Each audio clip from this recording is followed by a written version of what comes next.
Now, these are questions that President Barack Obama needs to answer, and that is tonight's opening monologue. Investigative journalist Sarah Carter from Circa News will join us in just a minute. Now, she, along with her colleague, John Solomon, they have confirmed the existence of, in fact, a FISA court warrant order granted in October of 2016, just weeks before the general election, to monitor Trump Tower in there, a computer server that was right inside there. Now, the report finds that justification for the warrant was to examine the server that appeared to be communicating with a Russian bank. Officials told Circa News that they quickly determined that nothing, quote, was nefarious happening or going on there. Now, I can tell you from my own experience, now think about this, from my communications during the campaign with the Trump campaign, most of the staffers, 99% of them, were all connected to the Trump organization. In other words, their emails. This is beyond troubling. We need answers tonight. Were Trump campaign emails ever connected to the server? If so, were they collected as raw intelligence during this surveillance operation? Now, the reason we ask this is because of what we saw happen to former National Security Advisor, Lieutenant General Michael Flynn. Remember news reports? A December call that he made to a Russian ambassador was captured by what the New York Times described as a, quote, routine wiretap of the Russian diplomat's phone. Well, U.S. intelligence agencies, they do routinely monitor foreign officials. That's their job. But protections, known as minimization procedures, have been put in place to ensure that American citizens are not caught up in that surveillance. In other words, they then would have no constitutional rights, and that their identities and their rights are protected. Now, this, of course, was not the case with Lieutenant General Flynn, because a transcript of the call was created, given to intelligence officials, who then leaked the details to the press, which, by the way, is a felony according to the Espionage Act. We also know from a New York Times report that in his final weeks in office, that President Obama revised the Executive Order 12333, which greenlights widespread sharing of raw data collected by American intelligence agencies across 17 government agencies. That's an additional 16 agencies. All their employees can now gain access to top secret intel that they never had access to before. Now, we've been asking, why did President Obama wait until the last minute, 2 weeks before he leaves, to issue that order? It's an order that he did not apply to himself for 8 years. And since this order was signed, well, we've seen an explosion of leaks coming from intelligence agencies. Look at your screen right there. Now, take a good look at it. So given what's happened, it's time for President Obama and officials who oversaw this operation and the surveillance of the server at Trump Tower, they need to come clean. What did they know? What information was gathered? They need to assure you, the American people, that this was not spying on a political opposition party just weeks before an election. All of this raises very serious national security, ethical issues at a very high level, privacy issues we've never had before, because crimes were likely committed here. Certainly in the case of retired Lieutenant General Flynn, somebody committed a felony. So all we're doing on the show is we're raising questions. We're looking for answers. In fact, we have reached out to President Obama's spokesperson to see if they would respond to the questions we've been asking. Shocking. So far, we've not heard back. Also tonight, WikiLeaks has released thousands of documents and is making very serious allegations about CIA spying capabilities and techniques. Now, according to WikiLeaks, U.S. spies are able to access some televisions, smartphones, iPhones, and record sound, images, and even private messages on encrypted communication apps. Now, WikiLeaks is also alleging that the CIA has the ability to make it appear that its cyber activity was conducted by foreign governments, say like Russia, or hackers. Now, the group explained further in a press release. They said, quote, the CIA's Remote Devices Branch Umbrage Group collects and maintains a substantial library of attack techniques stolen from malware produced in other states, including the Russian Federation. And with Umbrage and related projects, the CIA can not only increase its total number of attack types, but also misdirect the attribution by leaving behind these, quote, fingerprints of the groups that the attack techniques were stolen from. In other words, they can make it seem like it's the Russians and it's them. Now, the power and capabilities of American intelligence agencies are profound, and they are extensive. And if all of this is true, what that means is a possibility that an operative working on behalf of the former president and other left-wing activists are trying to sabotage, delegitimize President Donald Trump. After all, why did the leaks happen as soon as Obama left? Until we get answers, we're going to keep asking these questions. Here now is Circa News national security correspondent Sarah Carter. Sarah, do I have all that right? Is that a good summary? Yes, it was a great summary. There was one little change that just happened right before I came on your show, Sean. And what was really interesting, John and I spoke to some very senior U.S. officials. They clarified this. They said there was a FISA warrant in October that was looking at the overall Russian hacking investigation, but that the FBI, when they monitored the server, Trump Tower, it was actually located away from Trump Tower. It wasn't under the FISA. They did normal strategic type of FBI investigations that didn't require the FISA. So they went into the server, but they did not use the FISA to do that. They did have a FISA, however, in October at the exact same time as this investigation. So there are two instances now of spying. Two. Yes, wow. 2 instances. So this is completely new evidence. And remember, we all thought, and everybody had reported, that the server was inside Trump Tower. The server was not located in Trump Tower, according to our sources. With the second issue warrant, whatever the FBI was doing, was that in Trump Tower? That's what we don't know now. Because now that opens up a whole slew of questions, the questions you just brought up in your monologue, right? So those questions need to be answered. But what we do know is this.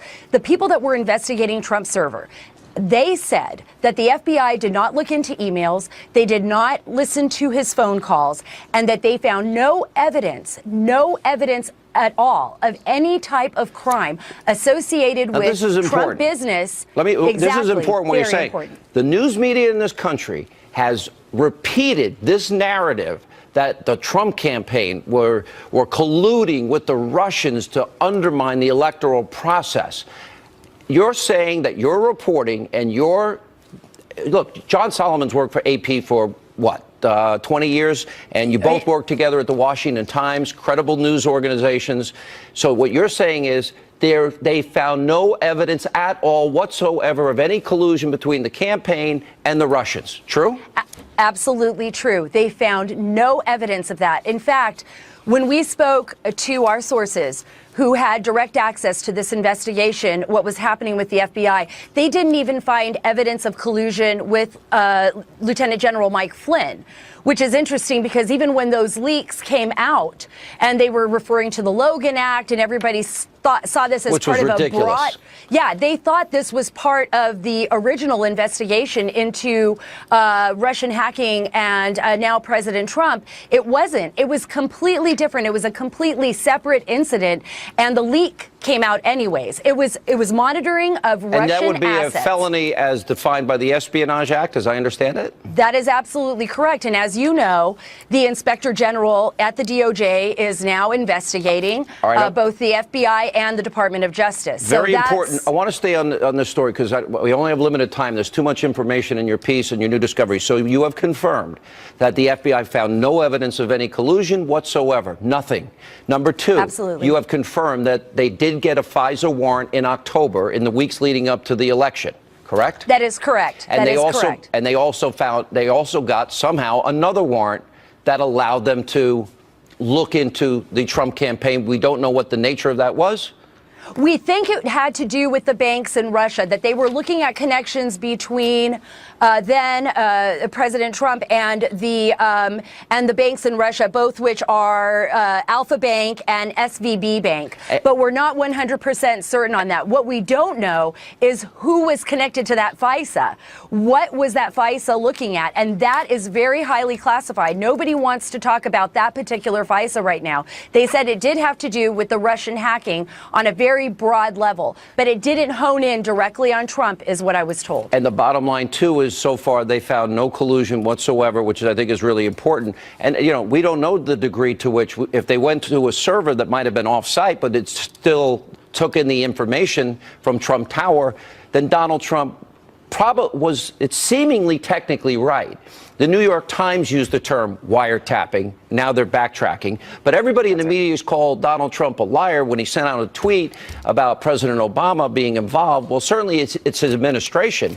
And maybe, I don't know exactly how you call a wiretap. Does it have to be a phone call? If the government's looking into one server, can't you say they were tapping into it? Because that's how I would define it.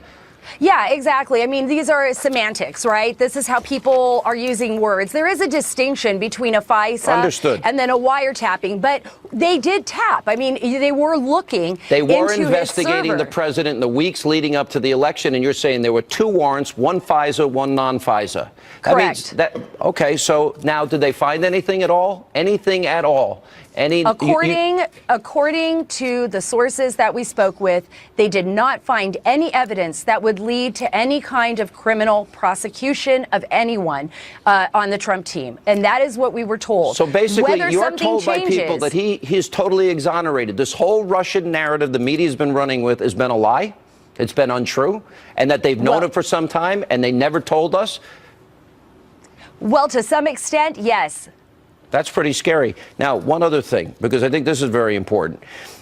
As it relates to who knew what, when, and where, the president made a very clever statement. He said, well, I didn't order, nor did anyone in the White House order the FISA investigation. But that's not an acknowledgement. Did he know? Did Ben Rhodes know? Did Loretta Lynch sign off on it? Did Valerie Jarrett know about this? Did Dan Pfeiffer? In the middle of a campaign, you have a sitting president with the power of the intelligence community looking into an opposition candidate in the weeks leading up to an election. Does that seem like something that is appropriate? Were there lies told to gather that FISA approval? Do we know if there was an attempt to get one in June, for example? Well, what we know is that, according to our sources, there was really no attempt to get one in June. Now, that's what they said. We don't know that for fact yet. But what we do know is that in October, it was very interesting. Harry Reid came out and said, you know, there's going to be some explosive Hillary Clinton tweeted evidence. it out a week before the election. Hillary Clinton tweeted that out. So people were getting a whiff of this, and we believe that people were briefed on this. So this is when everything started. And this is what these intelligence officials are telling us. Look, this has become highly politicized from October all the way through January with the removal of General Flynn from the NSA. You know, this has become so politicized that they're watching this in horror, and they wanted to set the record straight. I have one last question. We did learn from WikiLeaks that the CIA uses stolen malware to give attribution, if you will, to cyber attacks to other nations. In other words, they leave the fingerprints. They could do the job and leave the fingerprints and say, oh, it looks like the Russians did it. Is that possible that happened here? I mean, that's something that we have to investigate. I have no evidence of that, but they are capable. They are capable, and so are other intelligence agencies. Thank you for your great work. We're going to continue to follow this, get these questions answered. You know, so are there deep state Obama holdover operatives working behind the scenes to try and undermine the Trump administration? Former Speaker of the House, Newt Gingrich, weighs in, and later tonight. We actually ran on a repeal and replace plan. That's what this is, the repeal and replace plan we ran on. Now I am intent on making sure that we fulfill our promises. Speaker Ryan is correct. Republicans promised for years they'd repeal and replace Obamacare. They need to get it right. Why so much infighting? Why wasn't this resolved before? Also, Michelle Malkin here. She'll join us tonight as well.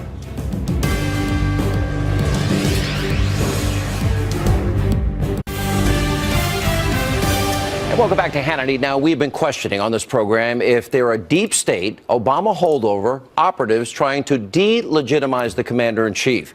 Now, we're not going to stop asking questions. And joining us now with reaction, author of the New York Times bestseller Treason, former Speaker of the House, Fox News contributor Newt Gingrich.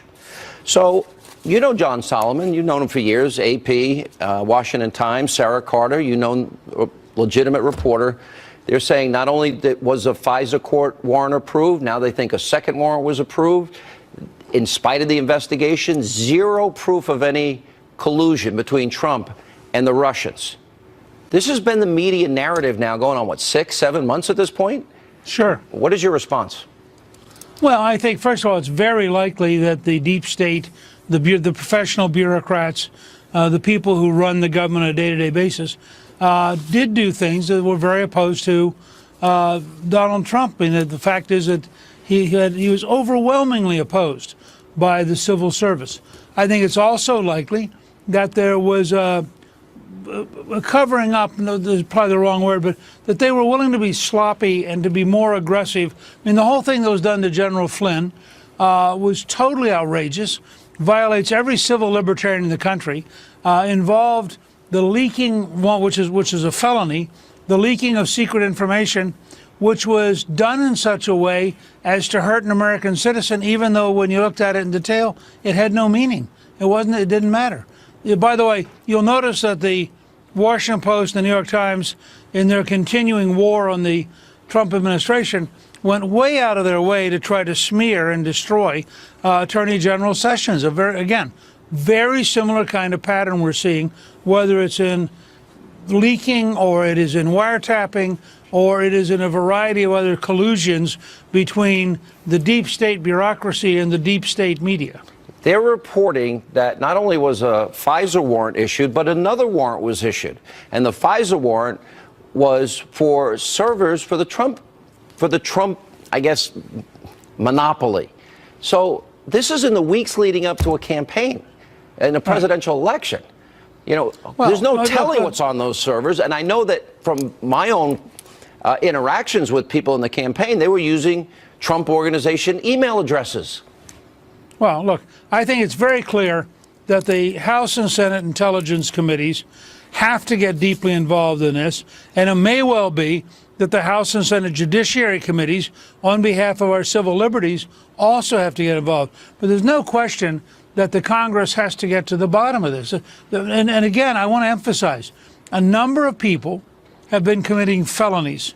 They have been deliberately leaking secrets in a way which is illegal and which is dangerous to the United States, and it is a real problem. Well, Obama expanded Executive Order 12333 to allow the sharing of this very highly, deeply top secret intelligence, Signet communications in the case of General Flynn, to be shared with 16 other agencies. He did it on his final 2 weeks out of the campaign.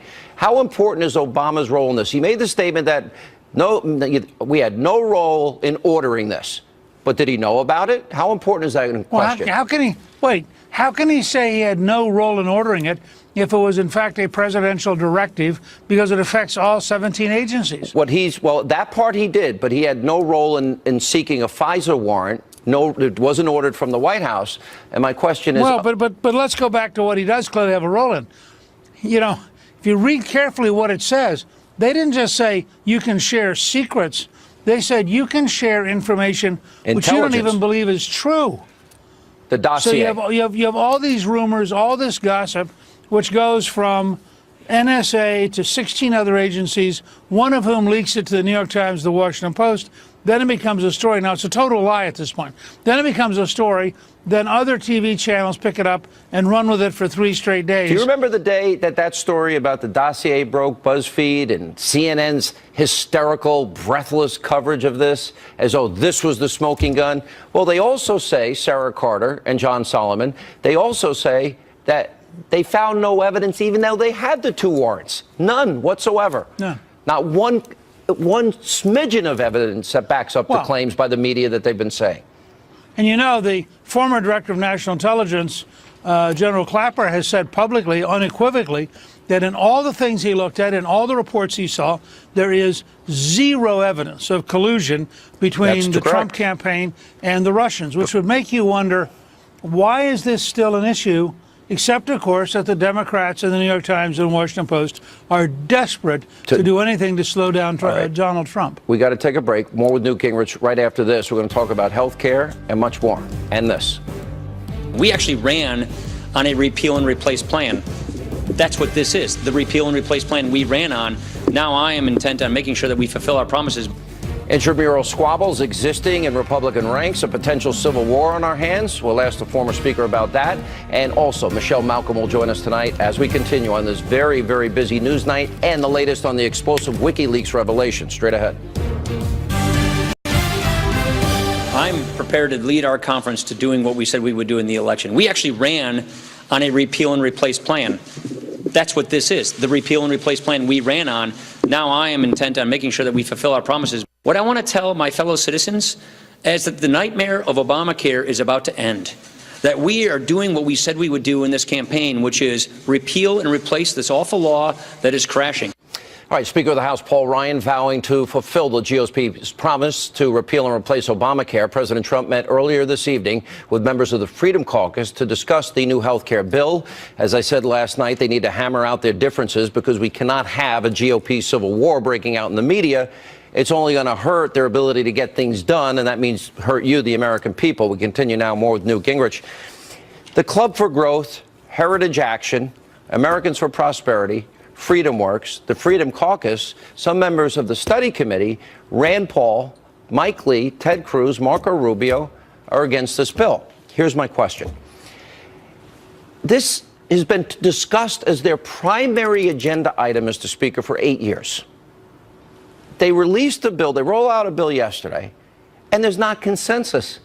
Why didn't they build the consensus, finish the bill in the square that you told me about, how legislation gets made, how the sausage gets made, before they rolled it out? And then have, maybe I'm envisioning something that could never happen.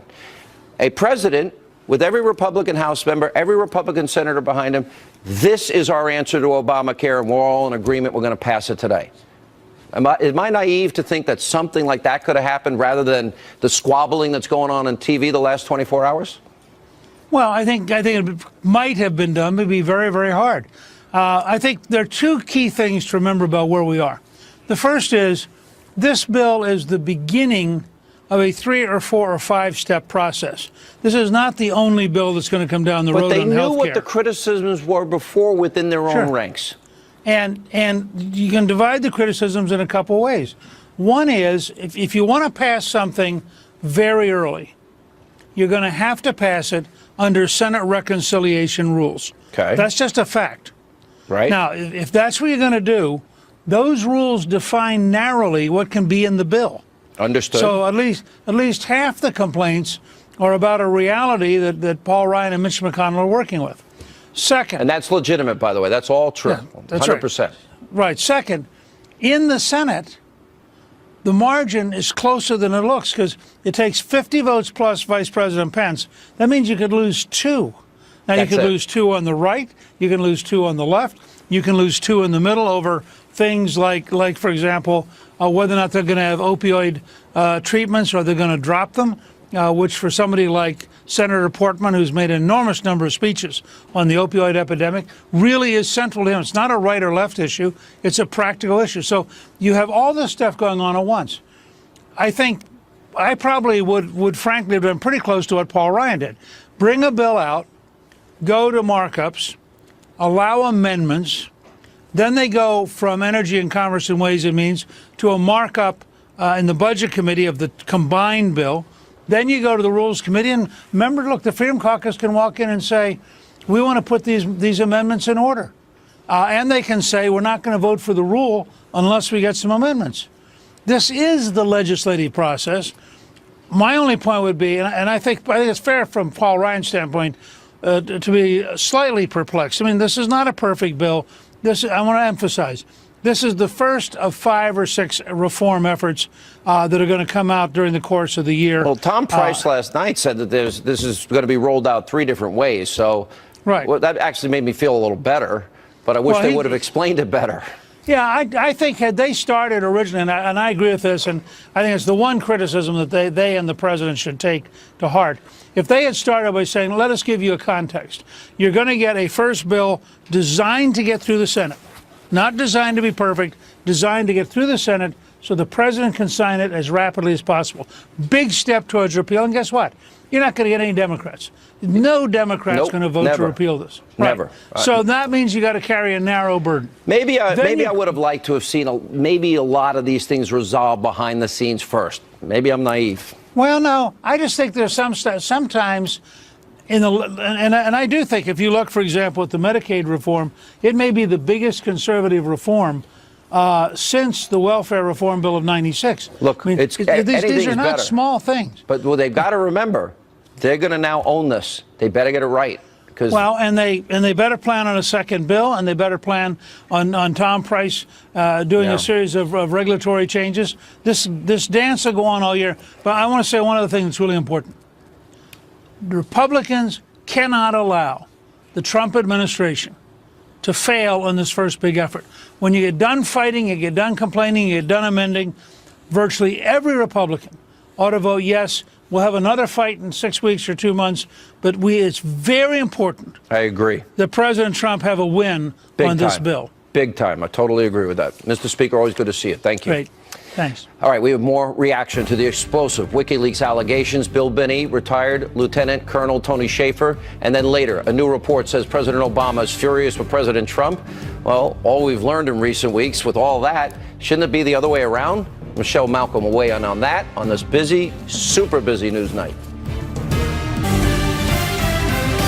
Welcome back to Hannity. So this week, WikiLeaks released a new batch of documents allegedly containing information about tactics the CIA uses as part of its surveillance program. Joining us now with reaction, former intelligence official of the U.S. National Security Agency, William Binney, and former senior intelligence officer, Lieutenant Colonel Tony Shaffer. Hey, Sean. Mr. Binney, let me start with you. One of the things that I have a headline here in front of me, WikiLeaks, CIA uses stolen malware to attribute cyber attacks to nations like Russia. And what they're really implying here is that they would deliberately mimic the hacking protocols of Russia to obfuscate their own works. Do you believe that's true? Yeah, sure. I think that that's true, as well as I think that a lot of this software that they've gotten to do the penetrations came from NSA, GCHQ, and the other Five Eyes, plus other cooperating countries. And, of course, they gained additional information once they penetrated into people like the Russians and the Ukrainians. Is it legal for them to do that at the CIA? Actually, it's not their charter, but they certainly are doing it and have been doing it for many decades. It's nothing new for them. I mean, they have been using signals intelligence for quite some time. In other words, and well, you do know what happened in the case of General Flynn. That was a felony, a violation of the Espionage Act, even though he did have, in his case, a security clearance. Maybe they could have listened, but it was certainly illegal to release that. Colonel Shaffer, what is your take on all of this? And when the intelligence community, and I'm sure it's just a few people, I have great faith in our intelligence services, and what they do is really dangerous and important. Precisely. But if they're leaking information on Americans and using techniques that could possibly spy through our TVs and not allow full encryption of our phones, that's somewhat troubling to me. Well, part of the deal is all those vulnerabilities, Sean, you just mentioned, the bad guys have too. And this has always been one of my concerns. I've done this sort of thing for a living about the time William was doing it. My concern when I was on the inside is these people, our intelligence agencies, have huge technology and huge power. So that power must be used ethically and focused on the adversary only. What you've seen here, as you pointed out, Sean, it was used against one of our own. Lieutenant General Mike Flynn is a friend of mine. So I first, on a personal level, I think it's horrendous. On a legal level, it needs to be prosecuted. Yeah. So I think we have to understand it's good that we understand these things. It's good we have people who understand the tools, but how you use those tools ethically, legally, and morally is hugely important. Colonel, if the CIA, in fact, WikiLeaks, now, they have a track record. They've not been wrong in all the years of existence. Right. They've not been proven wrong one time. And I'm looking at these documents. I guess the most frightening thing, if you're in the government, is they release less than 1% of the information they say they have. Right. And they're talking about more powerful surveillance techniques than even the NSA, without checks and balances. Correct. The fact that they build a cyber attack arsenal, that $100 billion came from the Obama years, and that it implies that every single electronic device they are capable of hacking and spying through, and even turning TVs into listening devices. Do you believe that? Do you think the CIA has that capability? And if they do, if there's no check and balance, doesn't that mean we're all potentially subject to living in a police state where the government at will can spy on whoever they want, bribe, blackmail, do whatever they want with that? That's scary. That is a danger of having this. And unfortunately, Sean, this is one of those few times I cannot comment on what you're asking me. I used to do this for a living.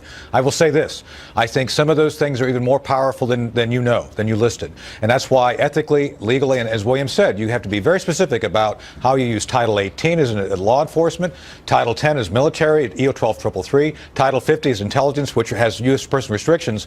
President Obama, I have a feeling, didn't care. He just told people to go out and do things. And this is where morally you have to have someone who is at the top willing to do the hard things of saying it is my job to restrict people from using those things abusively. We don't have constitutional protections. Precisely. And this is where we were going. And let me say this, and I don't know if Bill will agree with me or not. ATP 2829, the so-called Russian tool that we used to hack the DNC, Sean, we did it. Not me, but our guys. Former members of NSA, retired intelligence officers, use these tools to break in there and get the information out. That's what the Democrats don't want to talk about because it doesn't fit their narrative. You know that for a fact? You know the Democrats did it, or that former operatives did it, using the malware techniques that they put the Russians' fingerprints on it and make it appear like the Russians. In other words, you're telling me this whole Russian story that the media has been running with for months and months and months, that it was our people that did it, and they just put the fingerprints of the Russians on it? That's right. The whole idea.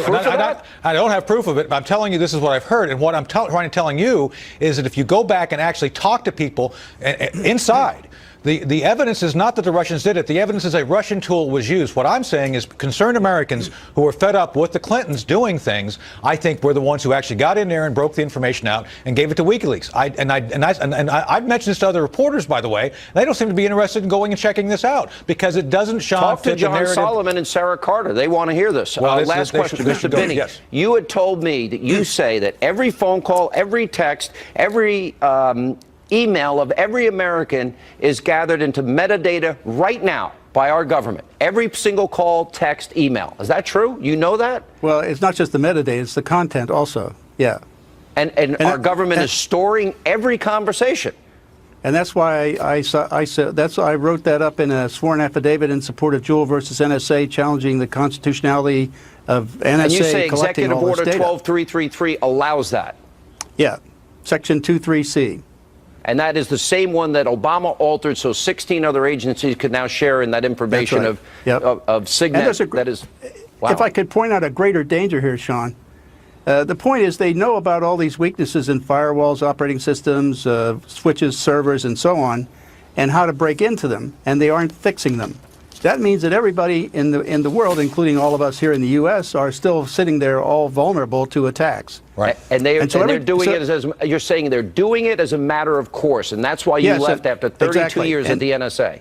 And the point is that they come back to us after an attack and say, well, we need more money for cybersecurity, when in fact they don't fix the problems they already know. Right. And so they're not giving us cybersecurity. This is worse than any spy novel I could think of. Thank you all for being with us. They're swindling us. Thank you, Sean. All right. Yeah, thank you. And coming up, Wall Street Journal reporting that President Obama is, quote, furious with President Trump, but should it really be the other way around? We'll play you many of the nasty comments that Obama has said about Trump and get reaction from Michelle Malkin next. And welcome back to Hannity. So the Wall Street Journal reported today that President Obama is furious with President Trump. Shouldn't it be the other way around? The article also notes that Trump reached out to Obama after his inauguration to thank him for the handwritten note that that Obama left, and he never returned his call.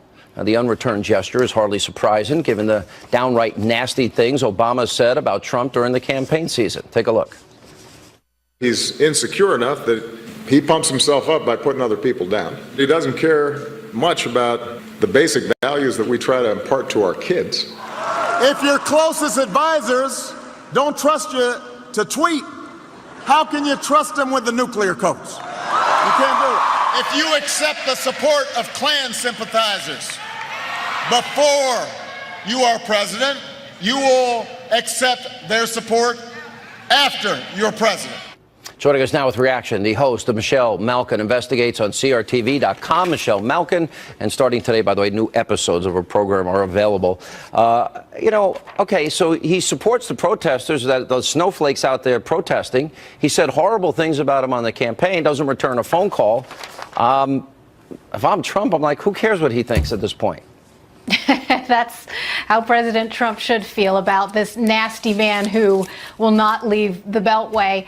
But this is a lesson, unfortunately, that too many establishment Republicans have not learned over the years. And that is when Democrats pretend to give you an olive branch, they're not actually making a signal or gesture at working together. What they're going to do is snatch that olive branch back and beat you over the heads with it, because that's what Democrats do. All right. Isn't it time, really, all these holdovers, there are over 500 people that need to be confirmed by the Senate.